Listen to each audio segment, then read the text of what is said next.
జగన్మోహన్ రెడ్డి గారు ముఖ్యమంత్రిగా ఉన్నప్పుడు ఏ సభలు పెట్టినా, సమావేశాలు పెట్టినా జనం విపరీతంగా వచ్చేవారు. అయితే ప్రతిపక్షాలు గాని, వాళ్ళకి సంబంధించిన ఎల్లో మీడియా గాని రాసుకొస్తున్న విషయాలేంటంటే, బస్సుల్లో, ఆర్టీసీ బస్సుల్లోను, లేకపోతే డబ్బులిచ్చి, బీరు, బిర్యానీ ఇచ్చి తరలించారు. లేకపోతే జగన్మోహన్ రెడ్డి గారికి అసలు జనమే లేరని ఒక పత్రిక రాస్తే, ఒక ఛానల్ చూపిస్తే, ఇంకొక పత్రిక, ఇంకొక ఛానల్ ఏం చెప్పేదంటే, అక్కడ ఖాళీ కుర్చీలేవో అంటే సభ ప్రారంభం కాకముందు గాని, లేకపోతే అయిపోయిన తర్వాత జనం వెళ్ళిపోతూ ఉన్నప్పుడు గాని, ఇదిగో జనం అసలు ఖాళీ కుర్చీలున్నాయి. ఉన్నవాళ్ళు కూడా జగన్మోహన్ రెడ్డి స్పీచ్‌ని ఆలకించలేక వెళ్ళిపోతున్నారు. బలవంతంగా వీళ్ళని తరలించుకొచ్చారు కాబట్టి, ఆ జగన్మోహన్ రెడ్డి చెప్పే సుత్తిని భరించలేక వీళ్ళందరూ వెళ్ళిపోతున్నారంటూ ఒక ఛానల్, ఒక పత్రిక రాసేది. అంటే ఒక పత్రికేమో ఇంత జనం వచ్చారంటే దానికి కారణం బస్సుల్లో జనాలను తరలించారు, బిర్యానీ పెట్టారు, డబ్బులిచ్చారు, అందుకని వీళ్ళందరూ వచ్చారని ఒక పత్రిక, ఒక ఛానల్ రాస్తే చూపిస్తే, ఇంకో పత్రిక, ఇంకో ఛానల్ అంటే ఇవి మొత్తం అన్నీ కూడా తెలుగుదేశం సంబంధించినవే. వాళ్ళేం చెప్పేవారంటే, అసలు జనమే లేరు, వచ్చిన వాళ్ళు కూడా జగన్మోహన్ రెడ్డి మధ్యలో మాట్లాడుతూ ఉంటే వీళ్ళు మధ్యలో వెళ్ళిపోతున్నారు అని చెప్పి ఒక పత్రిక, ఒక ఛానల్ చెప్పేది.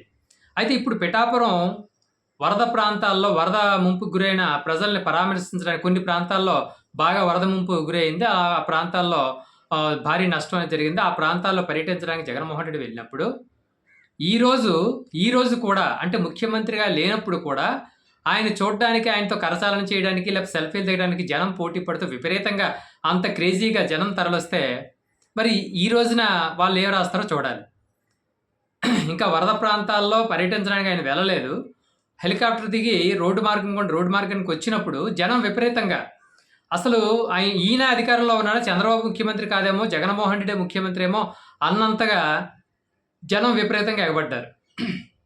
మొన్న పవన్ కళ్యాణ్ చెప్పింది ఏంటంటే, వరద ప్రాంతాల్లో నేను పర్యటిస్తే అధికారులందరూ నా చుట్టూ తిరుగుతారు, అలాగే ప్రజలందరూ కూడా గుమిగూడిపోయి వరద సహాయ చర్యలకి చాలా ఆటంకం కలిగిస్తుందని ఆయన ఒక స్టేట్మెంట్ ఇచ్చి, ఆ తర్వాత పిఠాపురంలో తన సొంత నియోజకవర్గమైన పిఠాపురంలో పర్యటించినప్పుడు పట్టుమని 10 మంది కూడా ఆయన వెంటలేరు, అధికారులు తప్ప, పోలీసులు తప్ప. ప్రజలు కూడా ఆయన్ని చూడడానికి ఎగబడిన సందర్భం ఏమీ అక్కడ కనిపించలేదు. మరి ఈ రోజున జగన్మోహన్ రెడ్డి అధికారంలో లేడు, ప్రతిపక్ష నాయకుడు హోదా ఇవ్వడానికి కూడా వాళ్ళు భయపడుతున్నారు. అలాంటి జగన్మోహన్ రెడ్డి వరద ముంపు ప్రాంతాల్లో పర్యటించడానికి, వాళ్ళని పరామర్శించడానికి వెళ్ళినప్పుడు, అది కూడా స్వయాన ఉప ముఖ్యమంత్రి పవన్ కళ్యాణ్ ఇలాకైన పిఠాపురంలో పర్యటించడానికి వచ్చినప్పుడు జనం తండోపతండాలుగా అక్కడ వెళ్ళి ఆయన్ని చూడడానికి, కరచాలనం చేయడానికి, సెల్ఫీలు దిగడానికి పోటీ పడుతూ ఉంటే, మరి ఈ రోజున ఏ జనాన్ని వైసీపీ వాళ్ళు కానీ జగన్మోహన్ రెడ్డి బీరు, బిర్యానీ ఇచ్చి తీసుకొచ్చారో ఈ పచ్చపత్రికలు చెప్పాలి. ఎంతమంది డబ్బులు ఇచ్చి అక్కడ తీసుకొచ్చారో ఈ పచ్చపత్రికలు చెప్పాలి. ఎందుకంటే ఆయన అధికారంలో లేడు కదా. మరి ఇప్పుడు వీళ్ళు చెప్తారు, ఏమని చెప్తారు? జగన్మోహన్ రెడ్డి అక్కడికి వెళ్ళాడు పిఠాపురం, కనీసం ఆయన చుట్టూ ఎవరు లేరు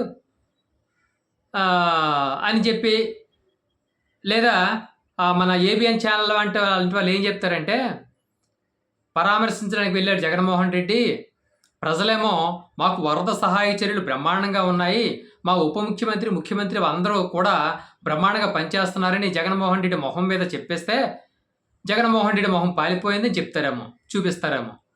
ఎందుకంటే మొన్న విజయవాడ వరద సహాయ చర్యల్లో భాగంగా ఆ రోజు కూడా ఆయన వరద ముంపు ప్రాంతాలని పర్యటించినప్పుడు జనం తండోపతండాలకు వచ్చారు. ఆ రిటైన్ వాళ్ళని కట్టినందుకేమో థ్యాంక్స్ చెప్పారు. అలాగే ముంపు ప్రాంతాల్లో పర్యటించి ప్రజల కష్ట సుఖాలు కూడా అడిగి తెలుసుకున్నారు. ఆ తర్వాత ఏ సహాయం అందలేదని చెప్పి ప్రభుత్వం మీద ధ్వజమెత్తి ఆయన చెప్పిన తర్వాత ఇంక వరద సహాయ చర్యలు ఊపందుకున్నాయి ఆయన వచ్చిన తర్వాత, విమర్శలు చేసిన తర్వాత. కానీ ఘనత వహించిన ఏబిఎన్ ఛానల్ రాధాకృష్ణ ఏం చూపించాడంటే, ఎవరో ఒక మహిళ అంట జగన్మోహన్ రెడ్డి షాక్ ఇచ్చిందంట. ఏమమ్మా వరద సహాయ చర్యలు ఏమైనా జరుగుతున్నాయా లేదంటే, బ్రహ్మాండంగా జరుగుతున్నాయి, మా సీఎం గారు బ్రహ్మాండంగా చేస్తున్నారని చెప్పేసి ఆమె మాట్లాడింది. మాట్లాడిన మాటలు ఎక్కడ చూపించడు, ఆ మహిళని చూపించడు. ఆ మహిళ జగన్మోహన్ రెడ్డితో మాట్లాడుతున్నప్పుడు ఏం చూపించడు, అదేం ఉండదు. కానీ తమ్మునేళ్ళు అలా పెట్టుకుంటాడు, అలాగే వెనక నుంచి వాయిస్ ఓవర్ ఇస్తారు. జగన్మోహన్ రెడ్డి మొహం పాలిపోయింది, ప్రజలేమో వరద సహాయ చర్యలు అద్భుతంగా జరుగుతున్నాయి, ముఖ్యమంత్రి గారు అద్భుతంగా పనిచేస్తున్నారని జగన్మోహన్ రెడ్డి ఆయనతో చెప్తే ఆయన మొహం పాలిపోయిందని తమ్మునేలు పెట్టి వెనక నుంచి వాయిస్ ఓవర్ ఇచ్చాడు. ఈరోజు కూడా అలాగే జరుగుద్ది. ఇప్పుడు సాయంత్రం చూపిస్తారు చూడండి.